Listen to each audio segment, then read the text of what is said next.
Okay, so today's topic is organic, conventional, sustainable, local, oh my. This webinar is brought to you through a partnership with the University of Florida IFAS Extension and the Hillsborough, Seminole, and Putnam County Extension offices. Next slide. The University of Florida IFAS Extension is the outreach from the university bringing research-based information to counties. It is a partnership between the University of Florida and county governments. All 67 counties have an extension presence, and most of the extension offices have a family and consumer sciences agent who works in the areas of health, nutrition, financial management, relationships, and more. Next slide. Our webinar team consists of Wendy Dahl, Wendy Lynch, Julie England, who's going to be speaking today, and Jamila Lepore, and that's me. And we have a guest presenter, Hannah Wooten from Seminole County. She's the Sustainable Agriculture and Food Systems Extension Agent. So for those of you who are new to our webinar, here are just a few tips. You should see a box to the side of your screen that looks like this. If you don't, click on the red arrow and it will expand. You'll be able to see the materials box to download the slide handouts and the flyer for our future webinars. There's also a chat box at the bottom where you can enter questions and comments. Feel free to send comments and questions to the entire audience or just to the presenters. Also, this afternoon you'll be emailed a very short evaluation. Please take a couple of minutes to complete it. Your feedback is very important to us.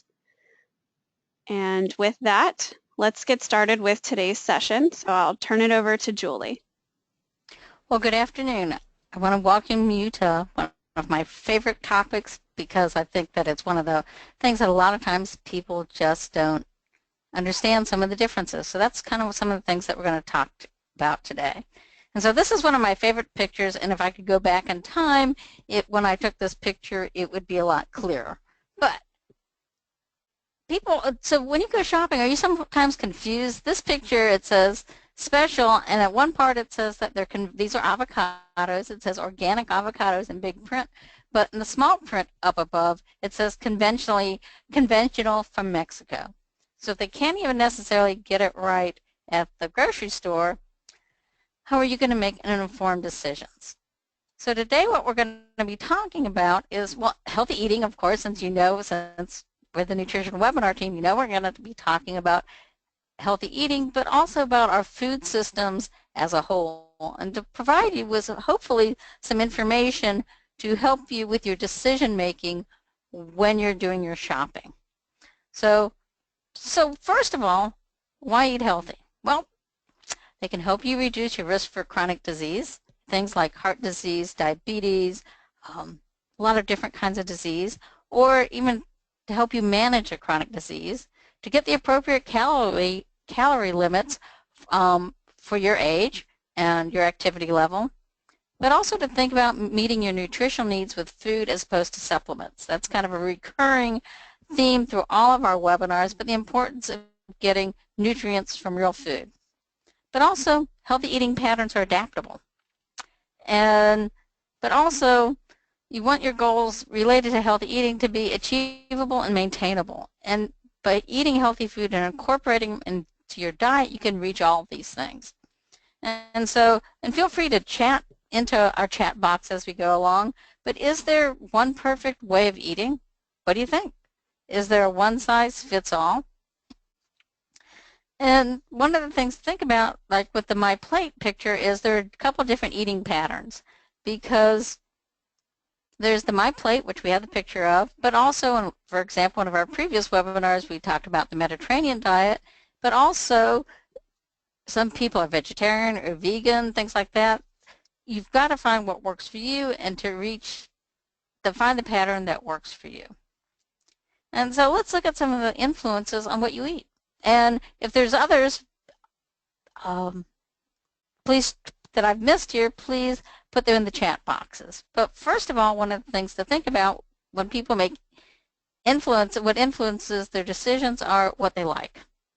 Because it could be the healthiest food in the world, but if you or your family doesn't like it, you're not going to buy it. You're not going to fix it. Your finances, your family finances will affect what you eat, what's available, either seasonally or even available in your neighborhood. So all these things, one of the things that we're going to emphasize as we go through this is thinking about eating seasonally to getting the freshest flavors. So at certain times of year, depending on where you live, certain foods may not be available, or they may be harder to get, but also your health status or your health status of your family members affect what you eat. Also, what do you think about time? I mean, how many of you have time to prepare huge, spend 2 or 3 hours fixing a meal? I know I don't, but that influences what you eat. If you can prepare your preparation skills, so you're wanting to eat healthy, but you don't know how to prepare healthy meals, big effect. Marketing, advertising affects us hugely what we buy, and even more so it affects probably our children. The latest greatest toy. If you get a toy with a meal at the fast food, they want to eat that instead of a homegrown or homemade. Also, one of the other things that we'll be talking about today is your personal opinions on what you eat, how you choose your food. So did anybody else think of any others for things that, oops, hit the wrong button. Any other differences, any ideas about other influences? Don't see anything in the chat box, so I will keep moving. So some of the key elements of eating healthy. Really think about it as a lifetime plan. It doesn't matter if you ate every bit of ice cream in your freezer yesterday. It's the whole plan. To following a healthy eating plan most of the time. And think about variety, the nutrient quality of your food, and also the portion sizes. And then watch your added sugars and your saturated fats, and also consider reducing your sodium intake. And then to slowly shift towards a healthier diet and healthier beverage choices as well. That if you think you're going to make these big changes in one day and suddenly cook everything from scratch and be perfect, it's not going to work. So work towards them, and then, and try to get other people in your family to eat healthier as well. And we've talked before about the My Plate, and this is a great website, the choosemyplate.gov.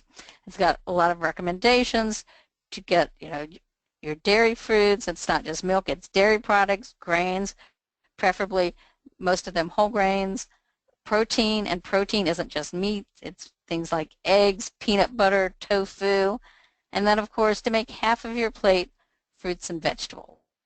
And on our next slide we have our daily, one more slide after this. But to increase, I really want to encourage you, and we've mentioned this before, is to, instead of counting your calories, maybe count your servings of fruits and vegetables. To add more of them, they'll fill you up and they'll give you nutrients. And although we want to encourage you to eat fresh fruits and vegetables most often, because you're going to get, it'll be fresher, more flavorful, but certainly frozen fruits and vegetables, canned fruits and vegetables. With the canned, you potentially want to buy reduced sodium or rinse them off just to get some added salt off of them. But there's a lot of research that goes into the fact that people who eat more fruits and vegetables are going to get more nutrients. So anytime you process something, you're going to either take away or add something potentially. So aim for fresh most often, but make sure the most important thing is to get your fruits and vegetables. And Wendy just mentioned that berries and cherries are a good price right now. I had raspberries for breakfast, and I'm having cherries with lunch. So, and they're, this is the summer. The summertime's a great time to get fresh produce. And just a quick reminder about how much you should be eating. Women should be eating about 1.5 cups to 2 cups of fruit a day, and 2 to 2.5 cups of vegetables. Men, 2 cups fruit, and 2.5 to 3 of vegetables. It varies by your age, so just go to choosemyplate.gov for more information. And also, think about in this nutrition that if you eat a variety of colors, you're going to get a variety of nutrients. It's not just the vitamins, but antioxidants and things like that. So a colorful plate is more nutritious than something that's just all the same color. And then it's also a lot more interesting because you're going to get a lot more flavors. So what's our overall goal today? Well, when Hannah and I were working on this, we had a discussion about this. And really, we have a couple things that we want to encourage you to do. First of all, to improve your overall diet, especially to increase your intake of fruits and vegetables. But really one of the main points is understand how your food gets to your table, but also to help you make informed choices when you buy food. Because when you go to the grocery store, there's a lot of different, or the farmer's market, there's a lot of different things that affect our choices. So we want to talk about that, and we also would like you to increase your consumption of seasonal and local foods. And so with that, our first chat question that we would like you to chat in, and we'll give you a little bit as we switch over to Hannah, but so what does organic mean to you? And please put it in the chat box. So what does organic food mean to you? Expensive? Maybe. All right, let's see if we can get any responses here before we get into the USDA National Organic Standards Board definition, because that is a little bit more confusing. And then I'll try to break it down for all of you guys by explaining what organic really is, what some of those standards are, what it means, and then we're going to compare organic to conventionally grown produce, and then talk about some locally grown options. Okay, so some of the things in our chat box are not exposed to unnatural chemicals, no pesticides, the way that they are fertilized and grown, no added chemicals, fertilizers, and non-GMOs, and grown only with natural fertilizers, clean, in whatever I'm trying to say, real food. So Hannah, why don't you tell us?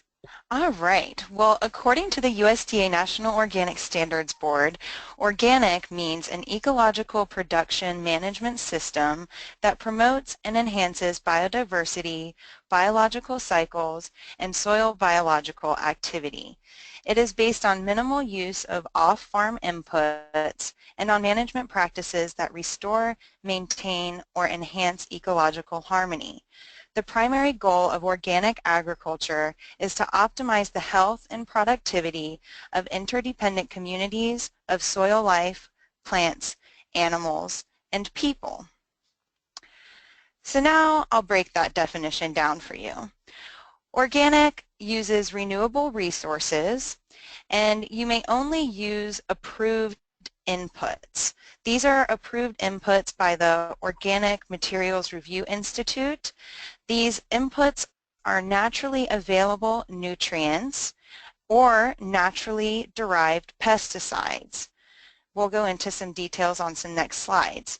Most synthetic pesticides, nutrients, and other practices are prohibited. Some of those other practices could include processing and cleaning products also that would require certification. You must have an approved certifying agency, and handlers and processors must also be certified. So that means that if, say, an organic granola is being manufactured, the manufacturing facility must also meet organic standards and have an organic certification. So here on the next slide, you'll see some of the labels that are used to indicate certified organic. The USDA organic label there is the one that you'll see on the certified organic foods when you go to the grocery store. But for the actual growers, they're referring to this OMRI listed label. And that's where you'll find the list of products that are approved for use and descriptions of comparable products that are used for organic production. So OMRI actually determines which products and in which quantities and percentages are considered acceptable for organic production. So on the next slide, we'll talk about the organic labeling. There are actually some differences that you might not understand just by viewing the USDA organic label. Sometimes they are 100% organic products. Those are going to be products that contain only organically produced ingredients except for water and salt. Then we have just organic. Those contain at least 95% organically produced ingredients, and there are some exceptions and up to 5% wiggle room to use products that are not considered certified organic. So you might not always understand that there is actually some wiggle room for growers that are using organic practices. They do have 5% wiggle room to use things that are not considered certified organic. And then we have made with organic ingredients. These contain at least 70% organic ingredients, and that's when you look more at finished goods. I'll refer to, say, an organic granola again. That's when you might look at the label, and you may see some ingredients are highlighted or bolded on the label, indicating that those are the organic ingredients making up that 70%. So more with organic labeling. To have the organic certification, you must be 95% organic to have that green and white seal. Or you can have less than $5,000 in sales.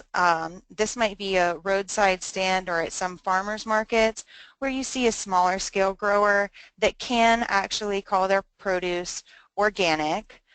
They must comply with all of the organic standards, but they have certain exemptions as far as going through the same certification process as much larger, more profitable organic producers. All right, so which tastes better? And so that's one of the things that's a question that people often ask. Which tastes better, organic or conventional? Well, really, it is a matter of perception in a way, because a lot of factors go into how our food tastes. First of all, personal preference, but really two of the really biggies are freshness and the particular variety of that particular type of produce. So certainly if you put, so you're going to get the peak of flavor at the peak of freshness, but think a little bit about the varieties of different of a vegetable. Since we'll maybe mention tomatoes because I think they're a good example and they're one of my personal favorites. So a conventionally grown organic tomato of the same variety as an organically grown tomato of that variety, there might be a little bit of variations, and that might have to do with some of the growing practices, but there wouldn't really be probably a very huge difference in the flavor of it. However, if you happen to buy a tomato that you bought at the grocery store, which was grown for being shipped, because a different variety of tomato would be grown that if you're going to ship it someplace versus somebody who's going to grow it and sell it for almost immediate consumption at the farmer's market. And so really there's a lot of varietal differences, and when we look at heirloom varieties, which are older varieties, things that maybe our grandparents used to grow or maybe things that used to be produced more commercially, but as the shipping of them went further away and they were bred for different properties, you lose some of the flavors. So a lot of that goes into, that's really sometimes where the difference is so much in the type of, not so much how they're grown, but it was who they're grown for and where they're going to be shipped to. So if anybody has any questions on this, be sure to text in. And so think about that when you're buying your produce. Do you want to get it at a local market that may have been grown nearby you, or something that's been shipped across the country, or even sometimes across the world? And then the next question is organic more nutritious? Well, there's lots of research. We looked at meta-analysis, which is the bigger, where you look at a lot of the different research to see some of the information, and really the jury is still out on that question. That some will say yes, there's some differences potentially in related to maybe some of the micronutrients. It depends on really where they've grown, because you could grow one crop in one part of the country and one in a different, and Hannah will talk some of that about that, is the growing conditions. The uptake of some of the nutrients from the soil could be different.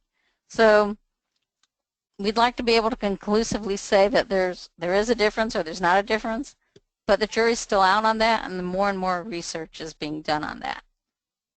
Oh, and I see that there was something in the chat box related to what Hannah was talking about, related to the organic, and somebody put in, was that less than $5,000 per day? It's $5,000 per year. Yes, per year. Good question, though. So those producers are very small scale, and when you think of $5,000 per year, that just really isn't even enough for someone to economically sustain themselves or their family by only having a farm. So it is extremely limited.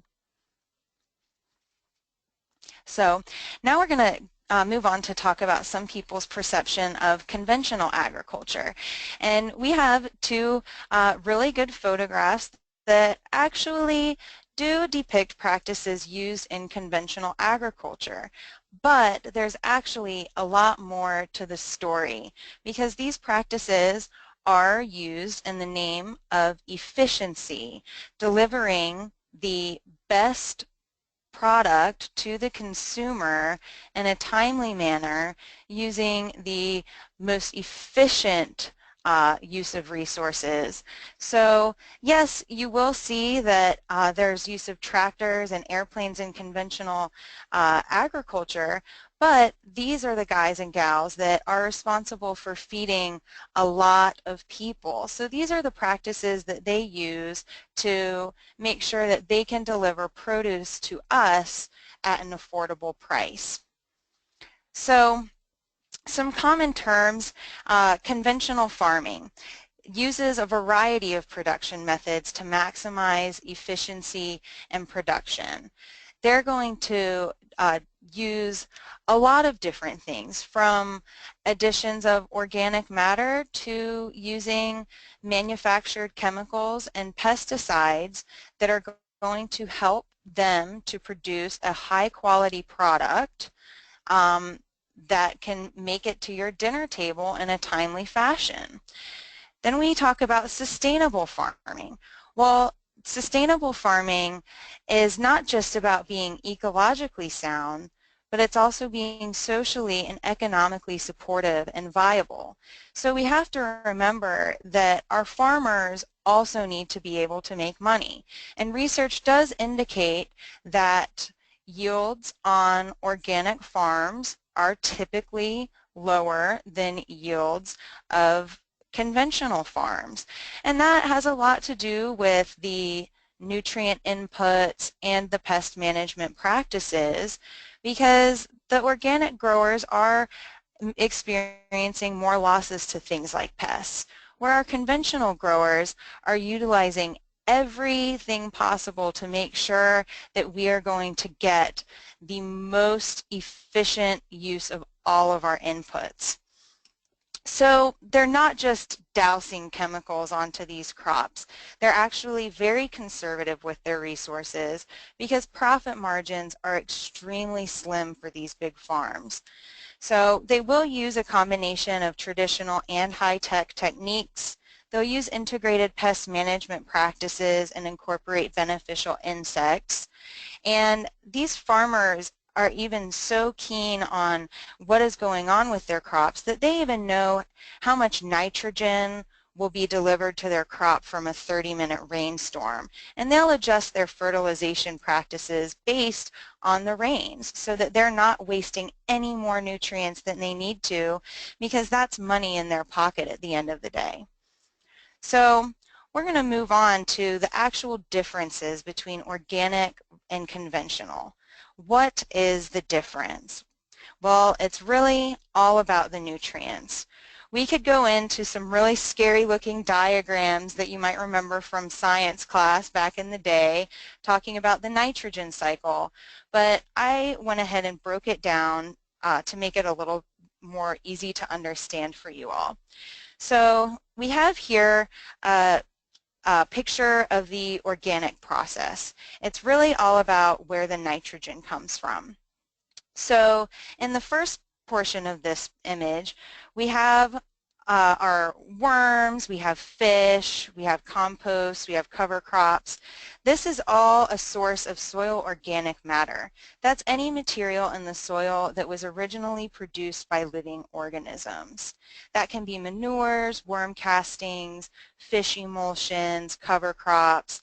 Native Americans actually used to dig holes and put fish into them to help supply nutrients to their crops. But there's actually more to that story. These manures, worm castings, and fish are actually broken down by fungi, bacteria, and other microorganisms that exist in our soil. Those microorganisms help to break down that organic matter to make nutrients available in a form that the plants can actually uptake. So the plants that prefer to take up nutrients in the form of nitrate. Essentially, in conventional agricultural practices, we are manufacturing chemicals to deliver to the plants as nitrate.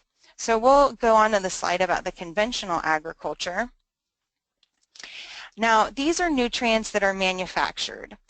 It's a high energy process that is required to split to break the nitrogen bond, and we use a variety, and also in conventional agriculture there's a variety of pest management strategies, and the pesticides are typically chemically manufactured and regulated as well. So instead of the nutrients coming from natural forms, they're being manufactured, and the manufacturing is very energy intensive. So there is a lot of petroleum that is used in the manufacturing of chemicals and fertilizers for conventional agriculture. But essentially, they're breaking them down in a process to make these nutrients available to the plants to take up. So at the end of the day, in conventional agriculture and in organic agriculture, the plant is taking up the same ionic form of the nutrient. It's actually the process and how that nutrient is made that's different. So when Julie talked about how the jury is still out on the nutritional variance on organic versus conventionally grown food, so organic purchases are generally driven by environmental concerns, and now you can see that it's because of how these nutrients are ultimately delivered to the plant. So maybe that's cleared things up, maybe it's still a little bit confusing, but there are some other terms to be considered. So let's talk local. Well, the definitions may vary, and the jury's still out on which definition to follow. So it's really up to making informed decisions. Some people would consider local to be grown only in their county. Some might consider it to be regional, or say 200 to 250 miles away. Some folks might consider it the state or even the southeast. But even the United States could be considered local to some individuals. So it's just being aware of really where your food is coming from and the food miles that it's traveling. So what are some reasons to buy locally? Well, one reason is maximum freshness. By purchasing food that is locally grown, you are going to get the freshest food that hasn't been grown specifically for being shipped on a truck and stored for longer periods of time. So you'll be able to take advantage of the optimal nutrition from that produce by getting it at its peak freshness. Also, variety. The varieties available locally are going to be in season. So again, you're tapping into the maximum freshness, and you are going to be consuming varieties that grow in your local area. You can know the grower and their practices. So whether or not the grower is using organic or conventional agricultural practices, you'll have an opportunity to get to know that farmer and talk to them about their practices. Learn why they use these practices. Maybe they have a good reason for why they do use a certain pesticide, and maybe it's to get that food to you at a cheaper price. Or maybe they use organic practices for a very particular reason, and maybe you'll be willing to pay an extra dollar per pound for that food because of it. So it's a really great opportunity to learn a little bit more about your growers and how they grow their food. You can also help the local farmers. These local farmers aren't just farmers, but they're families. They are also living in our local community and supporting other local businesses. So there are a lot of affiliated industries with farming, and by supporting local farmers, you can keep more a higher percentage of your food dollar in the local economy, bringing us to number 6, bolstering the local economy. You also have an opportunity to protect the environment by reducing packaging. You won't see local produce that is packaged for transportation and shipment as often as in your with more conventionally grown produce. So you are reducing your carbon footprint by and protecting the environment by reducing the amount of packaging that's used. And it's a great experience to purchase your food from someone that you can relate to. There is certainly a feeling of community, and you can find the best value. And value might not just be referring to the dollar, but referring to that feeling of community and knowing that you're supporting your local economy and things like that. So lots of good reasons to buy locally. So now we have an interesting question for you guys.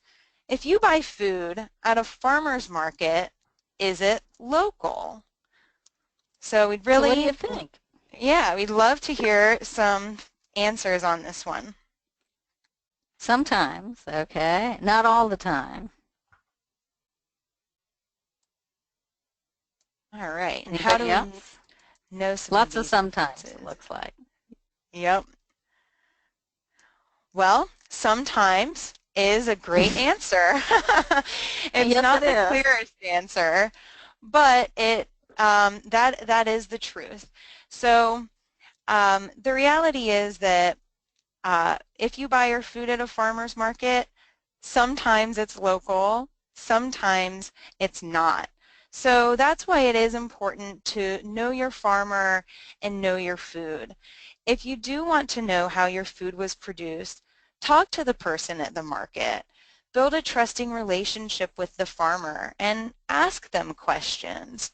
And really being familiar with what's in season will really help you to gauge what produce might be available if that farmer is growing their own or if they're sourcing it from somewhere else. So you want to talk to the person at the market. Ask them if they grew it themselves or where they got it.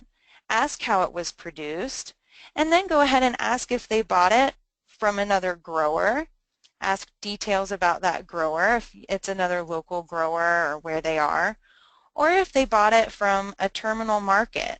Oftentimes, farmers, folks that do sell produce at farmers market will purchase the produce from a larger, say a state farmers market, where there's produce that is available from really all across the United States and even other parts of the world.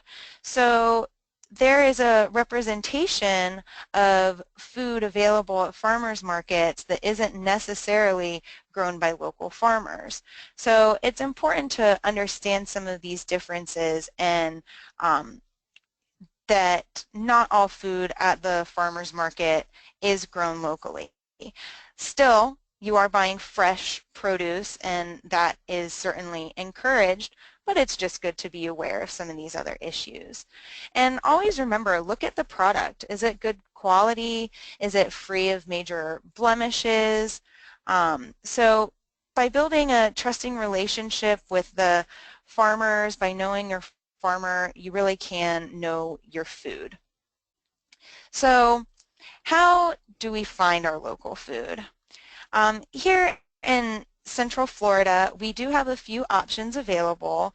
There's the Central Florida Local Food Guide that is it is pretty comprehensive. It includes local markets and local farmers and where you can find their produce.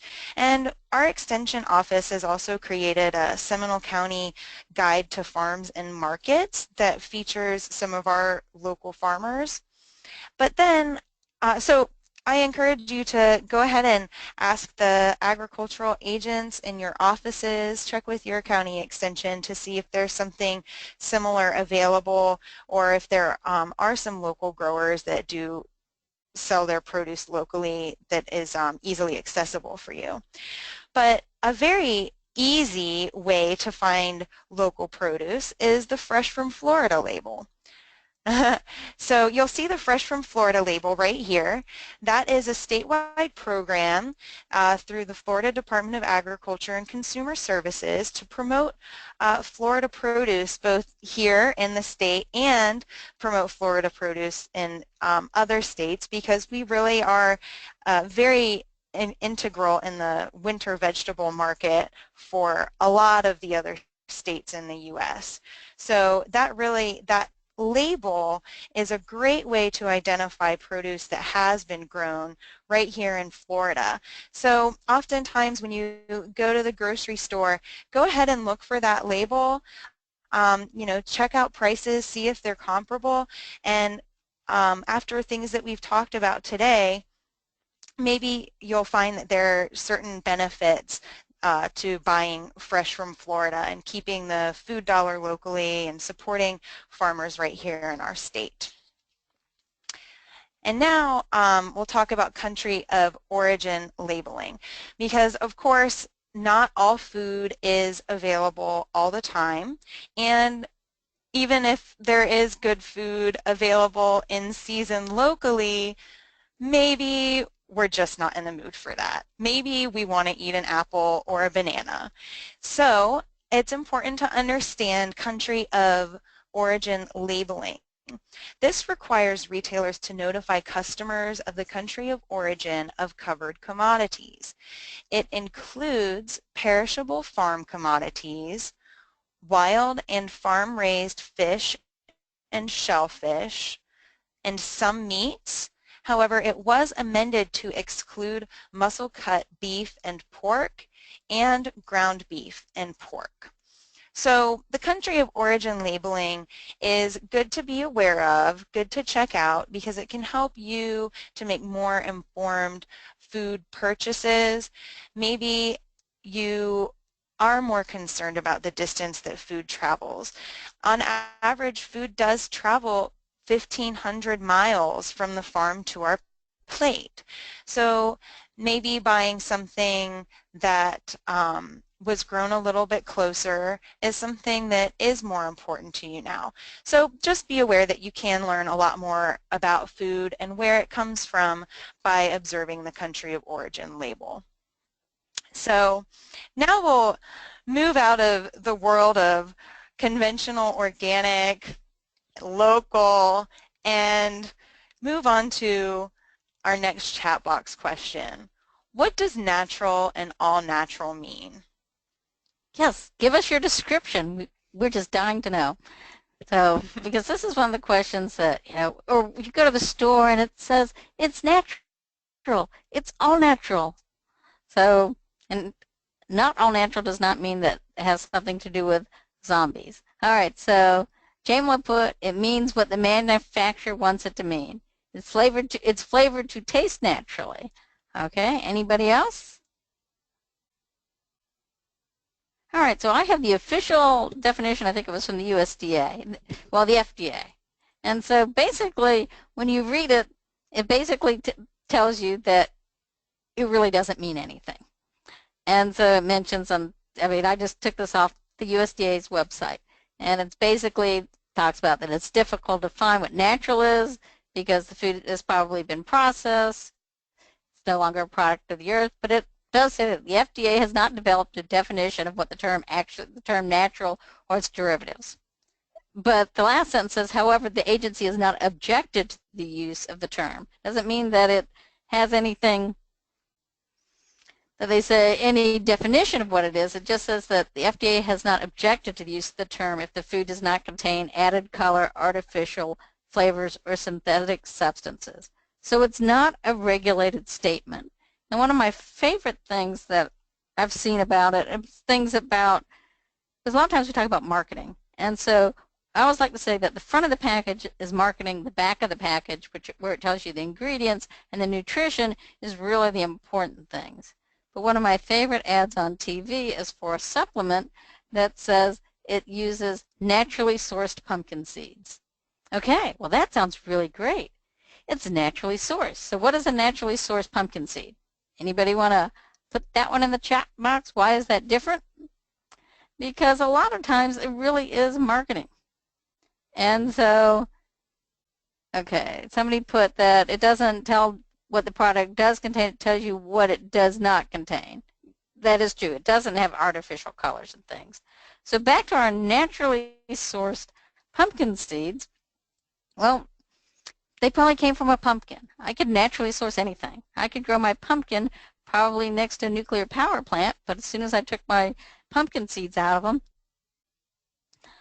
they're naturally sourced. So do be aware that some of these definitions really don't say anything. They just want to convince you that it's a better, healthier product and that you should pay extra for it. And so our next few slides, we just want to talk about a couple different things related to some of this. So what's in a name? A really popular type of onion is Vidalia onions. And this was at our local store this week when I happened to be there. These happen to be organic. But Vidalia onions, it's a branded product. You'll see that it says real sweet, Georgia grown. There's Vidalia, Georgia. So I could grow those same onions in Sanford, Florida, where we live, but I couldn't call them Vidalia onions. They would be sweet onions. So Vidalia has done a great job of marketing their onions, because when we think of sweet onions, we think of Vidalias. But there's also Walla Walla sweets, there's a Texas sweet, and so they're going to be somewhat similar. And when you think about the geographic area, you think of Walla Walla, which is in Washington, sweet onions versus Vidalia onions, they're going to have a different growing season. And so they're going to be available at different times. So just don't think that there's one specific type of sweet onion or some other product, that there's going to be variations, and that different times of year, different ones are going to be available. And then I saw this package recently at my grocery store. And so for those of you who like corn, especially in the Central Florida areas, the Zellwood area, which used to be the huge Florida sweet corn capital, and they grew Silver Queen corn, which is a white kind of corn. And so, but when we look at this package, what does it say? It looks kind of yellow, but in the grocery store it really was white corn. But it sells Silver Queen, and then in tiny little letters in between the Silver Queen and corn, it says it's Silver Queen style corn. So anybody want to put in the chat box what they think that means? What would Silver Queen style corn be? Any ideas? So Silver Queen was a traditional white corn. It was grown for years and years in the Zellwood area, and it was grown a lot commercially. And somebody put in it, tastes like it, but not the real thing. Silver Queen's a variety of corn, and it doesn't ship well. And so you're more likely to get actual real Silver Queen corn at a roadside stand or farmer's market. But now they grow super sweet white corn because it's more shippable. It's a little bit, and it holds its flavor better. And so I'm guessing, look at this package, that our Silver Queen style corn is just some kind of, super sweet white corn that they grew for shipping. Now, I do want to mention that a lot of times, basically all the time, that the shipping corn is grown right near the factories. And so they're not shipping, it's not taking a long time to get from the farm to where they're packing it. And that the goal is to get it out of the field and either canned or frozen or whatever as quick as it can so it maintains its peak of flavor. Okay, and my another favorite things to talk about is, so please type in, what are these? We have a cup with something in it. So what is this product that's in this cup?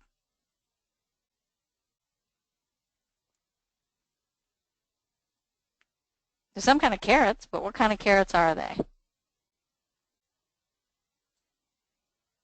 All right, somebody put baby. Oh, somebody put, Cindy.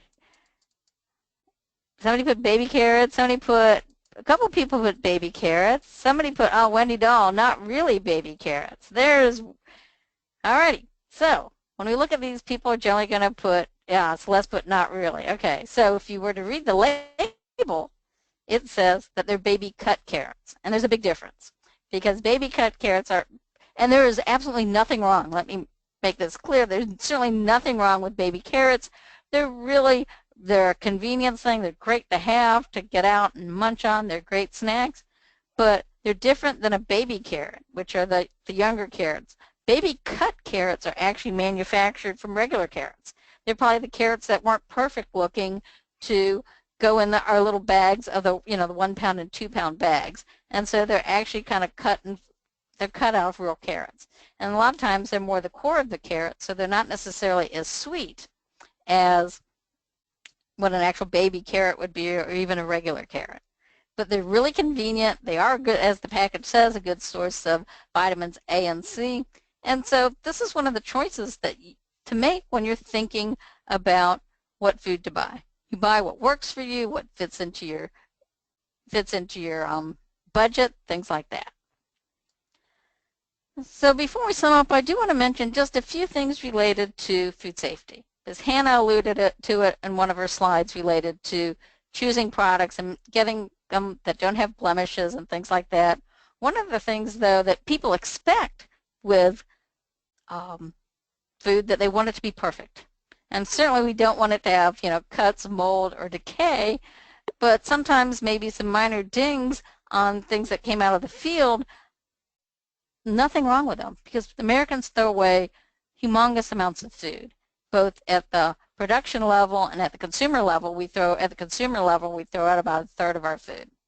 And so do think about food safety. It's really important to make sure that you get good quality, but it doesn't have to be absolutely, absolutely perfect.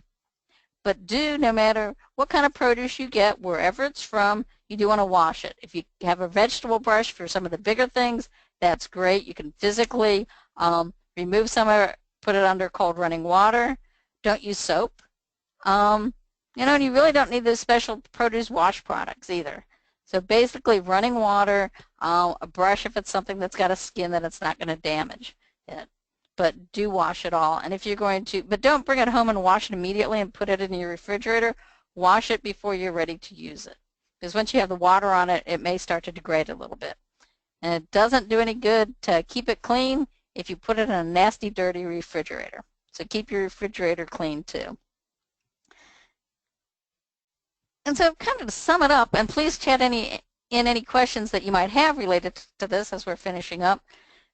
But the important thing is we go back to what it is that we're trying to accomplish today. We want you to choose to eat healthier and to include more fruits and vegetables into your diet. And so, but no matter how your food is grown, to say eat a variety of healthy foods, not just produce. Eat fresh more often, because then you're going to have less additives or changes to it.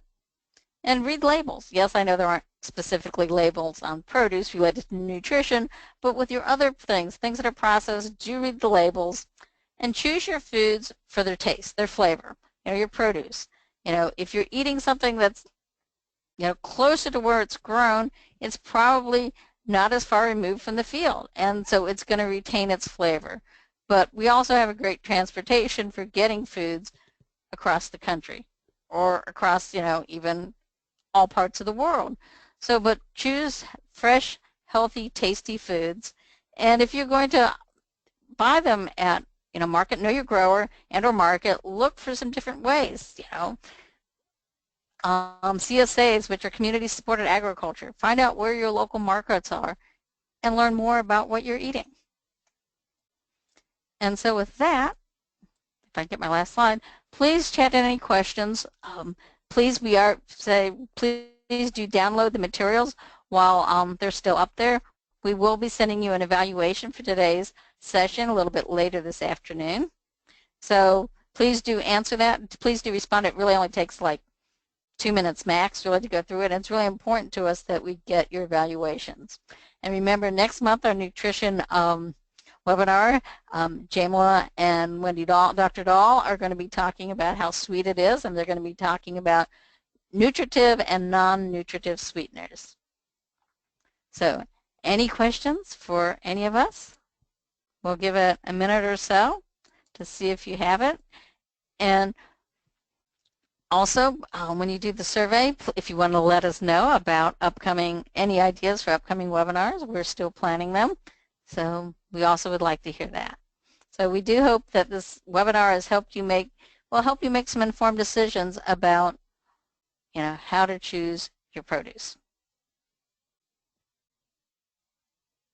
Thank you for the good comments. And I don't see any questions.